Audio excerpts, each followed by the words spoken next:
Hey, welcome back. This is an older video again that I had found. I probably filmed this the week that the Warlord Opal Blitz slash Maultier came out. This was a head-to-head comparison of the Rubicon versus the Warlord versions.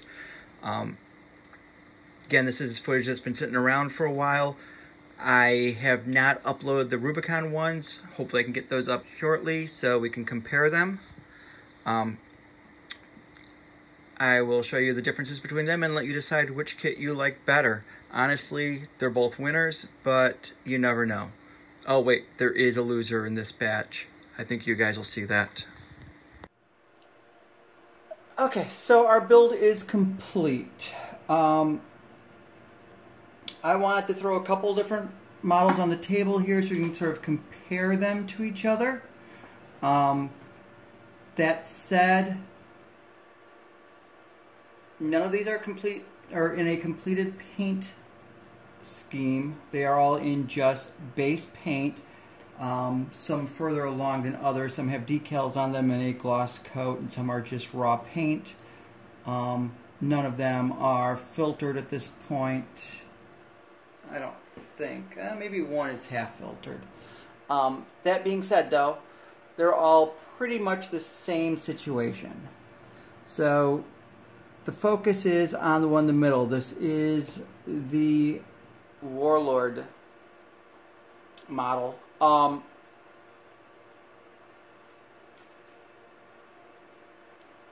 I was a little skeptical about it when I first opened it. I mean, it was cool that it was new, and it was a combo kit, which was the 5-in-1. I'm sorry, 5-in-1. The 2-in-1 with the Maultier and the Opal Blitz. Thought that was cool.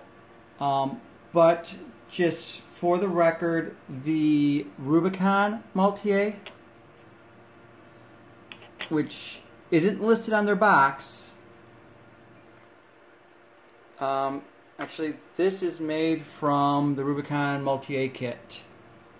It is a 2-in-1 kit. They just don't advertise it, and they don't have the complete instructions in there. But you can build a 2-in-1. In fact,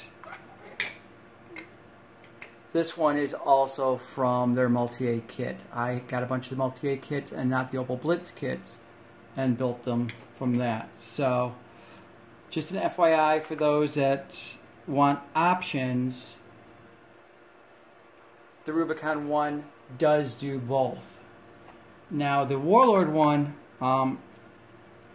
actually had me a little worried, or skeptical I should say, because the cab came in 1, 2, 3, 4, 5, 6, 7, 8 pieces, whereas the Rubicon comes in just one piece. It's just a piece, you just plop it on, it's done, there's no building, no lining up walls. Having experience with the old the old Warlord half-track kit, which was similar in build, where it was hood, walls, firewalls, tops, bottoms, left, rights, and whatever else you threw at it.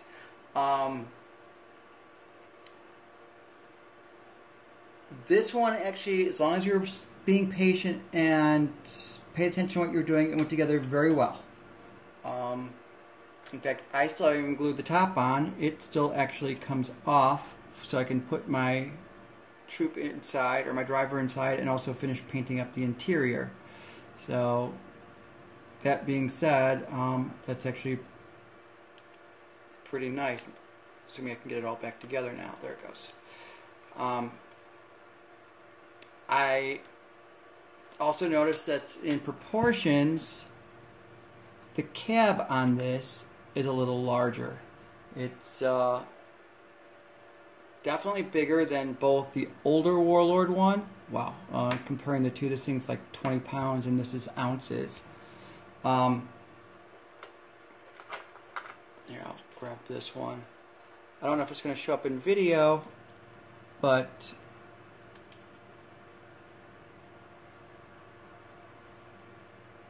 this one is considerably larger cab-wise. Now the beds are the exact same. There's no difference in them as far as I can tell. Actually, the Warlord one might be a tad shorter bed-wise.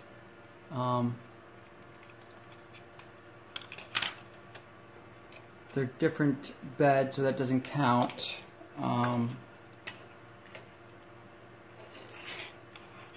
And that one's got roof or junk on the roof, so I can't tell. Anyways, so this one's slightly larger. One advantage to that is if we look at the driver from the Warlord one, he's pretty much your average 28mm driver. He blends right in with these guys. They're 28mm, even though they're seated. I don't know if I have a 28mm figure on the table to compare.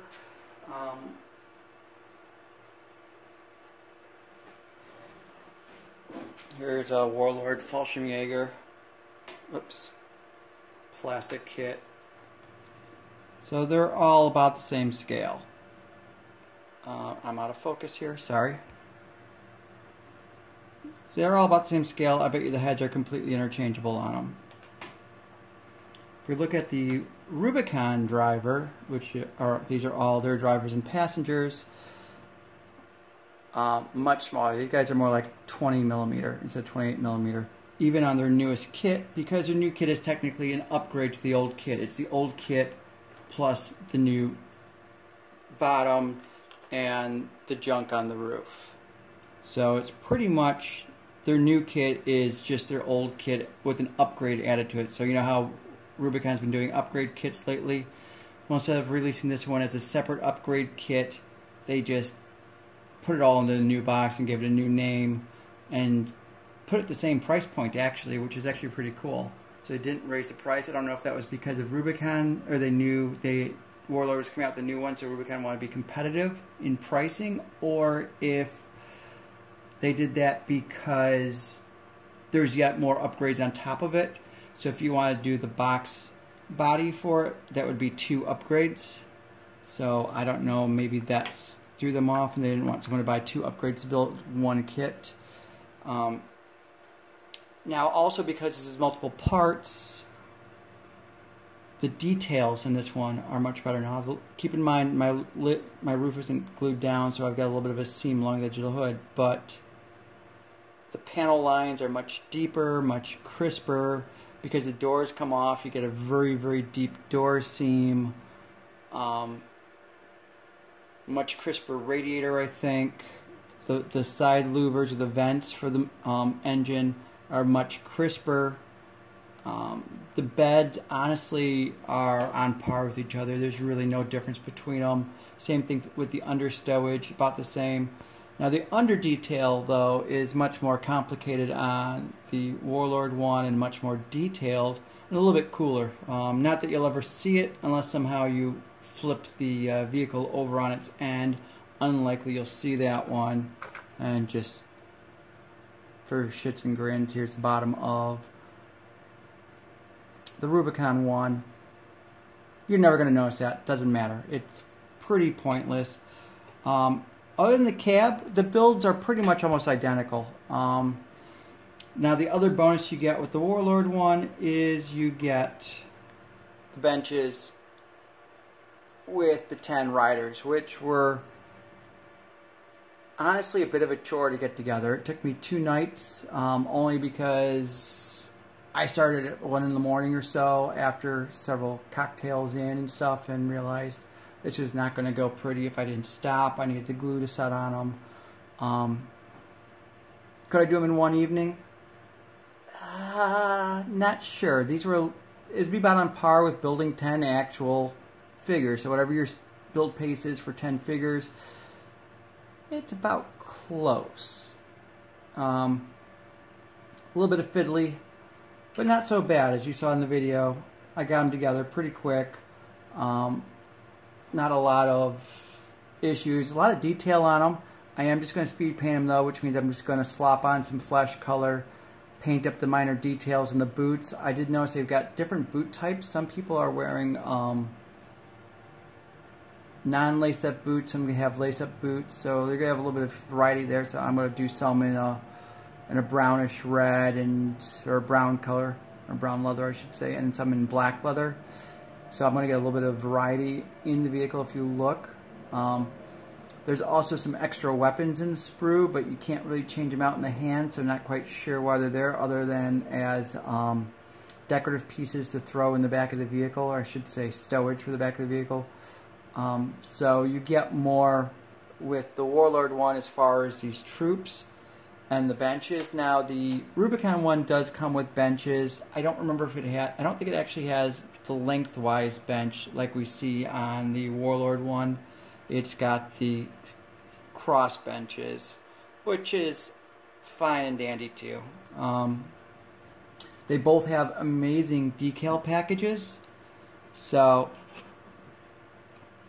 you're really not going to gain or lose from either one of those. Those are all really cool, and you could build up almost anything. No real treat there. Now this thing, this is the old school one that we looked at. Holy, this feels like a lead block compared to picking up the plastic ones. They weigh nothing. This thing's like, I almost want to put that in the scale. It's probably like 5 pounds worth of lead or metal and resin. I mean, this whole back piece is just a solid chunk. I hated this thing. I am so glad this thing is not in their arsenal anymore. Or at least I assume it's not. I mean, I don't even have the roof on, and I don't think I'm ever going to be able to get the roof on. It's not straight. It's crooked.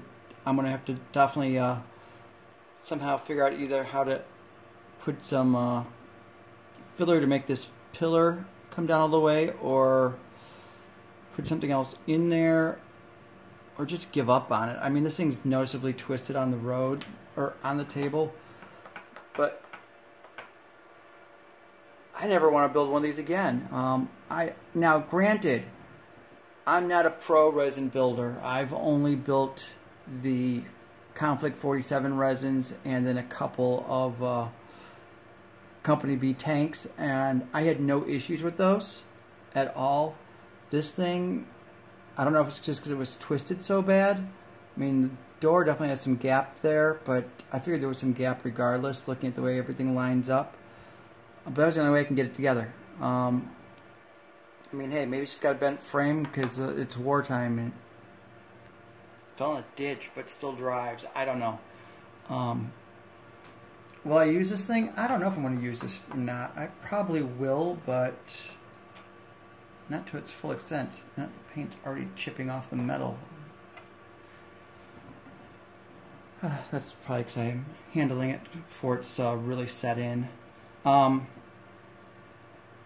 that being said, though, this being a hideous beast to build, it's actually got a lot of detail to it, too. I mean, don't get me wrong. It's got some pretty good, great details. You can see all my globs of glue on the fenders, but that's okay. I'll just slap some mud on there and just deal with that. I can bend those things a little bit more, even though it's painted, and get that in. But I mean, the back actually has really good detail. I mean, the canopy covers are the most distinct of all of them. Yeah, I mean, considering I just did a super fast, less than 5 minutes painting this. Actually, I probably did spend less than 5 minutes painting this. I already had the paint up for the other models. Yeah, no problems other than, getting it all together. I'll probably will end up running this on the table. I don't know. It's so heavy. But I owned it, so I built it. Maybe I should have eBayed it. Maybe I can still eBay it. Don't know. Probably keep it, though. I'm kind of rambling here, sorry. Back to the point, though. In comparison, this thing, never again. I don't ever want to touch that resin kit again. The Rubicon versus the Warlord. Well, normally they're 50-50. They're you know, exactly the same when I compare to a lot of the other Rubicon versus Warlord stuff I've got. Usually the Rubicon wins because it's got a little bit of extra stowage. Like this one's got this junk on the roof. Comes with their Maultier. They both can build, both of them. That they don't say it on the box, but the Rubicon Maultier kit can build both vehicles. And I do have a video to prove that. This one definitely takes more time put together, but it's worth that extra bit of time. The detailing on it is actually better. This is Warlord's first more model kit than tabletop gaming kit compared to everything else they did. I actually am leaning towards the Warlord one a little more, especially because you get the troops for the back. And the way I want to do the troops is I'm just going to leave them loose and set them in the back for when it's loaded on the table, and just pull them out for when they deploy, and then put my my squad on the table. And because they're separate, if I've got multiple squads in there, I can just take one side out, leave one side in. Now the only problem is I don't have extra benches for all my vehicles, so now do I glue the bench to their butts, or do I put the bench in the back of the truck? Since the Warlord ones fit in the Rubicon, I might just order a couple of the kits from Warlord to put into my Rubicons. And I'm pretty sure that's what I'm going to end up doing, and then gluing the benches in. Also, as you saw in my build video, if you've got the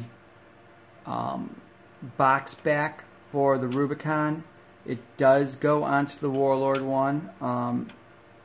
6 out of the 8 posts on the back connect, and the other 2 that don't connect, you can't tell they don't connect unless you flip the vehicle upside down and actually look at it. And if it really bothers you, you can get like a piece of strip styrene or something and put it down there, but I don't see any reason why you would need to. So that being said, this is a massively great kit. It's one of the best kits I put together from Warlord so far, and I've put together a lot of Warlord kits. It is just your basic truck or Maultier, something that every German player should have several of, especially since they're so cheap to use on game, and if nothing else, you can use them for objective markers with some stowage in the back of them. So, final conclusion. Oh, and the other thing too, you know, there are nice little details in this. I love the little hooks on the front bumpers. Only the only the Warlord one has that. Also, I should mention, getting the entrenching tool stuck on this was a little bit of a chore. The instructions were very vague how to put them on there. Not sure if they were supposed to attach to the side of the hood or to the fender how I have them. I followed the Rubicon one. So because I put the Rubicon one together first, oh, this one's very shiny, I